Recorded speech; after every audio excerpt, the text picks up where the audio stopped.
Hello ସାଙ୍ଗମାନେ, କହିଲେ ଦେଖି କାହାକୁ କେଉଁ ଋତୁ ଭଲ ଲାଗେ ଓ କାହିଁକି ଭଲ ଲାଗେ? ଆସନ୍ତୁ ତା ବିଷୟରେ ଏକ ଛୋଟ କାହାଣୀଟିଏ ଶୁଣିବା।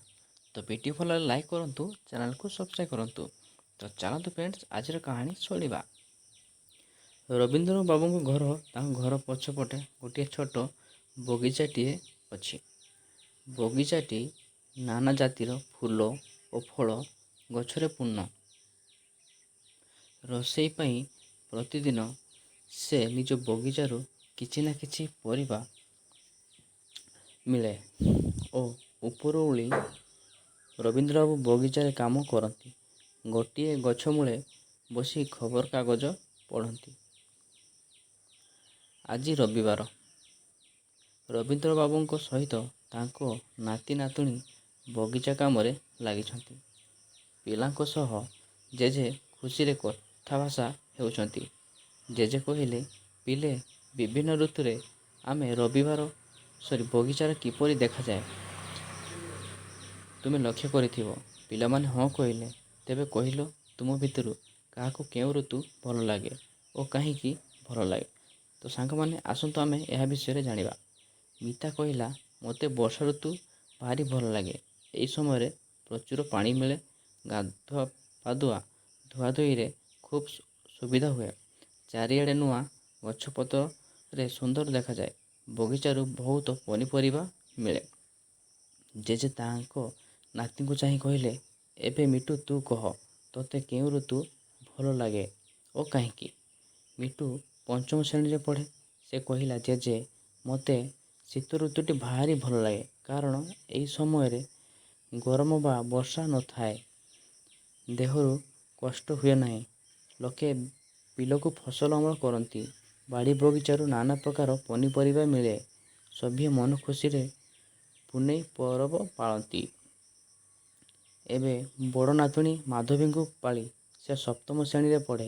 ମାଧବୀ କହିଲା, ଜେଜେ, ମୋତେ ଗ୍ରୀଷ୍ମ ଋତୁ ଭଲ ଲାଗେ।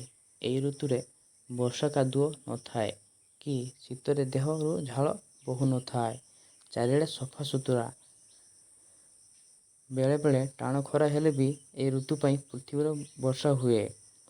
ବେଳେ ତାଙ୍କ ନାତୁଣୀର କଥା ଶୁଣି ଖୁସି ହୋଇ ହସିଲେ। ନାତି ନାତୁଣୀ ମିତା ପଚାରିଲେ, ଜେଜେ, ତୁମକୁ କେଉଁ ଋତୁ ଭଲ ଲାଗେ କୁହ ନା? ଜେଜେ କହିଲେ, ମୋତେ ସବୁ ଋତୁ ଭଲ ଲାଗେ। ମାସ ଭଲ ଲାଗେ। ସବୁ ଋତୁ ହେଉନା କାହିଁକି, ତାହା ଆମକୁ କିଛି ଉପକାର କରେ। ମିତା ତ କହିଲା, ବର୍ଷା ଋତୁ ତାକୁ କାହିଁକି ଭଲ ଲାଗେ? ତୁମେ ସବୁ ଜାଣିଛ, ବର୍ଷା ଋତୁରେ କିଭଳି ପୃଥିବୀରେ ଜୀବଜନ୍ତୁ, ଗଛଲତା ଇତ୍ୟାଦି ପାଣି ପାଆନ୍ତି। ନଈ, ନାଳ, ପୋଖରୀ, ଗଡ଼ିଆ ପାଣିରେ ପୂର୍ବ ହୋଇଯାଇଥାଏ। ଋତୁବାସ ପାଇଁ ସୁବିଧା ହୁଏ। ଯେଉଁ ସମୟରେ ବର୍ଷା ହୁଏନି, ସେ ଅଞ୍ଚଳ ମରୁଡ଼ି ପାଲଟିଯାଏ। ଆଉ ଗୋଟିଏ କଥା ତୁମେ ଜାଣିଛ, ଗ୍ରୀଷ୍ମ ଋତୁ ନଥିଲେ ବର୍ଷା ଋତୁ ବି ନଥାନ୍ତା। ଖରାଦିନେ ସୂର୍ଯ୍ୟ କିରଣରେ ନଈ, ନାଳ, ପୋଖରୀ, ଗଡ଼ିଆର ପାଣି ବାଷ୍ପ ହୋଇ ଆକାଶକୁ ଉଡ଼ିଯାଏ। ସେହି ବାଷ୍ପ ମେଘଖଣ୍ଡ ହୋଇ ଭାସୁଥାଏ। ସେଥିପାଇଁ ବର୍ଷା ହୁଏ। ପିଲାମାନେ ଖୁବ୍ ଆଗ୍ରହରେ ଜେଜେଙ୍କ କଥା ଶୁଣିଲେ। ଜେଜେ ପୁଣି କହିଲେ, ଖରାଦିନେ ଆମ୍ବ ପାଚେ, ପଣସ ପାଚେ, ସପୁରୀ ପାଚେ। ଏହି ଋତୁରେ ତରଭୁଜ ଓ ତାଳସଜ ବି ମିଳେ। କେଡ଼େ ସୁଆଦିଆ ଏହି ଫଳଗୁଡ଼ିକ। ପିଲାମାନେ ଖୁସିରେ ତାଳି ମାରିଲେ। ଜେଜେ ପୁଣି କହିଲେ, ଶୀତ ଋତୁ ବି ସେହିଭଳି ମନ୍ଦ ନୁହେଁ। ଏହି ଋତୁରେ କେତେ ଜାତିର ଫୁଲ ଫୁଟେ, କେତେ ଜାତିର ପନିପରିବା ଚାଷ କରାଯାଏ, କେତେ ପ୍ରକାର ଫସଲ ମଧ୍ୟ ଅମଳ କରାଯାଏ। ବାଟଘାଟ ପରିଷ୍କାର ଥାଏ। ତେଣୁ ସବୁ ଋତୁ ଆମକୁ ଭଲ ଲାଗେ। ସବୁ ଋତୁ ସହିତ ଆମେ ନିଜକୁ ଖାପ ଖୁଆଇ ଚଳିବା ଉଚିତ। ପିଲାମାନେ ଜେଜେଙ୍କ କଥା ଶୁଣି କହିଲେ, ଜେଜେ, ଆମର ଠିକ୍ କଥାଟିଏ କହିଲ। ତ ସାଙ୍ଗମାନେ, ଭିଡ଼ିଓଟି ଭଲ ଲାଗିଲେ ଲାଇକ୍ କରନ୍ତୁ, ଚ୍ୟାନେଲକୁ ସବସ୍କ୍ରାଇବ୍ କରନ୍ତୁ।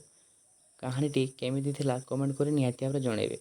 ତ ରହିଲି ସାଙ୍ଗମାନେ, ଜୟ ଜଗନ୍ନାଥ, ଜୟ ଭାରତ।